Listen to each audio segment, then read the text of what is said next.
स्वच्छ सर्वेक्षण 2022 में 10 लाख पॉपुलेशन तक की कैटेगरी में पंचकूला को 86वां स्थान प्राप्त हुआ है। अपने पिछले स्तर को सुधार कर पंचकूला 13 स्थान ऊपर आया है। पिछले स्वच्छ सर्वेक्षण में पंचकूला 99वें स्थान पर था। स्वच्छ सर्वेक्षण पंचकूला के पिछड़ने की सबसे बड़ी वजह सॉलिड वेस्ट मैनेजमेंट है।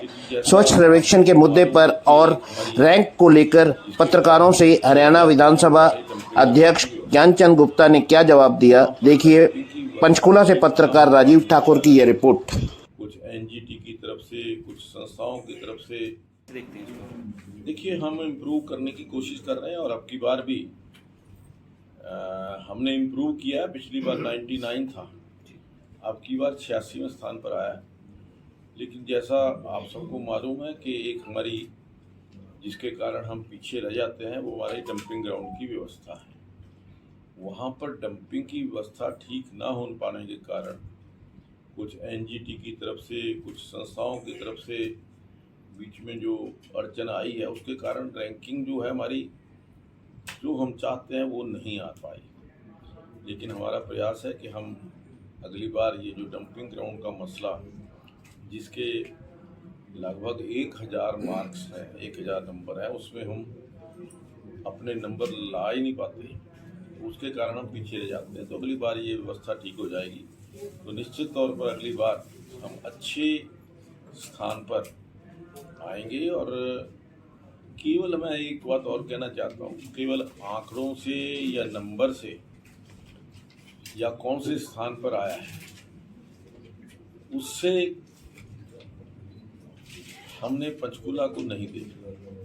हमने तो पंचकूला के अंदर वास्तविक स्वच्छ है कि नहीं है, जो हमने पंचकूला को स्वच्छ, सुंदर और हरा भरा बनाने का संकल्प लिया है, उसको संकल्प में हमें सभी पंचकूला वासियों का सहयोग मिल रहा है, सभी एनजीओज का सहयोग मिल रहा है और उसमें हम लगातार काम कर रहे हैं। उसी कड़ी में एक 6 तारीख को एक भव्य आयोजन स्वच्छता को लेकर के, पंचकूला को नशा मुक्त करने के लिए और पंचकूला में जो हमारे ट्रैफिक रूल्स हैं, गाड़ियां चलाने वाले लोग, मोटरसाइकिल चलाने वाले लोग सभी वो रूल्स को फॉलो करें। इन 3 विषयों को लेकर के एक बहुत बड़ा आयोजन जिसके अंदर 25 स्कूलों से 1000 विद्यार्थी 9वीं से लेकर 12वीं तक उसमें पार्टिसिपेट करेंगे। इसके अलावा पंचकूला की सभी एनजीओज, आरडब्ल्यूएज, हमारे सभी काउंसलर्स उस गोष्ठी के अंदर शामिल होंगे। ये 6 तारीख को सुबह 11 बजे इंद्रधनुष जो ऑडिटोरियम है उसमें आयोजित की जा रही है। कारगिल युद्ध के हीरो जनरल वीपी मलिक इस कार्यक्रम की अध्यक्षता करेंगे। तो हमारा ये प्रयास है कि बच्चों के माध्यम से, क्योंकि एक स्टडी में ये पाया गया कि 14 से 18 वर्ष तक की आयु के बच्चे नशे की चपेट में हैं, वो नशा कर रहे हैं।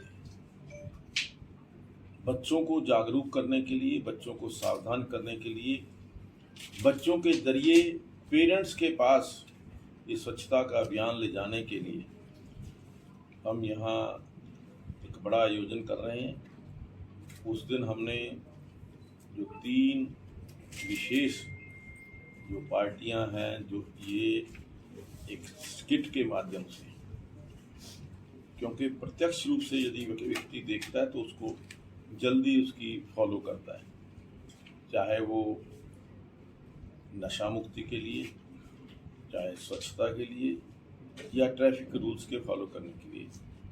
3 जो हैं विशेष तौर पर उन पार्टीज को बुलाया गया जो इस प्रकार के आयोजन पहले भी करती रही।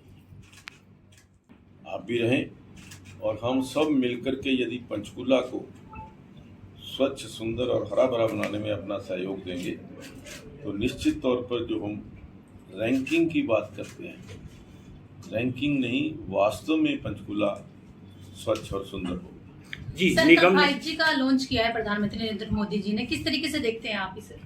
देखिए, नरेंद्र मोदी जी ने जब से देश की बागडोर संभाली है, चाहे वो कंप्यूटराइजेशन है, डिजिटलाइजेशन है, या जो जिस प्रकार से 5G, 4G, 3G ये लेकर के आए हैं, जिस प्रकार से टेक्नोलॉजी को उन्होंने बढ़ाया है, बढ़ावा दिया है, देश के अंदर एक नई क्रांति आई है, एक नया युग का शुरुआत हुई है। हमें लगता था पहले कि हम दुनिया से बहुत पीछे हैं, लेकिन आज लोगों को यह एहसास होने लगा है कि हम दुनिया में सबसे आगे जाने की ओर अग्रसर हैं। तो ये जो डिजिटल क्रांति आ रही है, इससे निश्चित तौर पर जो हमारा युवा है, आने वाली पीढ़ी है, उनको इसका लाभ होगा। जी, जैसे कानपुर नगर निगम के बाद पंचकुला नगर निगम ने रोटवेलर और पिटबुल पर बैन लगाया है, तो काफ़ी ओनर्स इसका विरोध भी कर रहे हैं कि डॉग्स को पालते अच्छे तरीके से नहीं है, इसलिए ये सब कुछ हो रहा है। वो तो डॉग्स हैं, एनिमल हैं, उनके साथ ऐसे ना किया जाए, ओनर्स के खिलाफ कार्रवाई की जाए। देखिए, एक बात यही है ना, तो किसी को और दूसरे व्यक्ति को तो कोई तकलीफ नहीं है। तकलीफ होगी तो जो ओनर होगा उसी को होगी। बाकी तो जो जिन लोगों का उसका फायदा यूँ कह लीजिए कि जो एक खतरा है, खतरे से जो राहत है, वो इन पिटबुल डॉग्स के ऊपर प्रतिबंध लगाने से, क्योंकि बहुत सारे केसेस ऐसे आए हैं जहां पिटबुल डॉग्स ने छोटे छोटे बच्चों को बुरी तरह से उनके मुंह को, उनके शरीर के ऊपर नोच लिया है। तो आज हमें जहां डॉग्स की रक्षा करनी है, वहां अपने जो इंसान है, जो बच्चे हैं, जो बुजुर्ग हैं, आपने देखा कि जो आज हमारे सीनियर सिटीजन हैं, वो कई बार सैर करने से भी परहेज करते हैं। कई बार ये लगता है कि डॉग्स जो हैं वो हमें रोकेंगे, रास्ते में कहीं डॉग बाइट ना हो जाए। तो इसलिए इस प्रकार का प्रतिबंध जो लगाया है, मैं समझता हूँ कि बहुत सोच समझ करके लगाया है, और जो बढ़ते हुए इंसिडेंट्स हैं उनको रोकने के लिए ये प्रतिबंध लगाया है। लेकिन जो डॉग प्रेमी हैं उनके लिए हमने कहा है कि अपने लाइसेंस लें। कोई भी बिना लाइसेंस के पंचकूला के अंदर डॉग लेकर के ना घूमें। उनकी प्रॉपर वैक्सीनेशन हो, प्रॉपरी वो जो उनका इलाज हो, ताकि जो आम आदमी है वो अपने आप को सुरक्षित महसूस कर सके। जी, किसानों की बात की जाए तो पंचकुला के किसानों की ये हमने तुरंत, जिस दिन यहाँ बरसात आई थी उसी दिन कुछ किसान भाइयों की शिकायतें मेरे पास आई थी।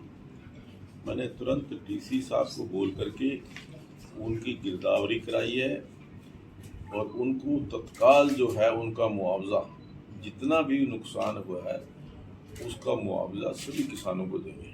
Thank you sir.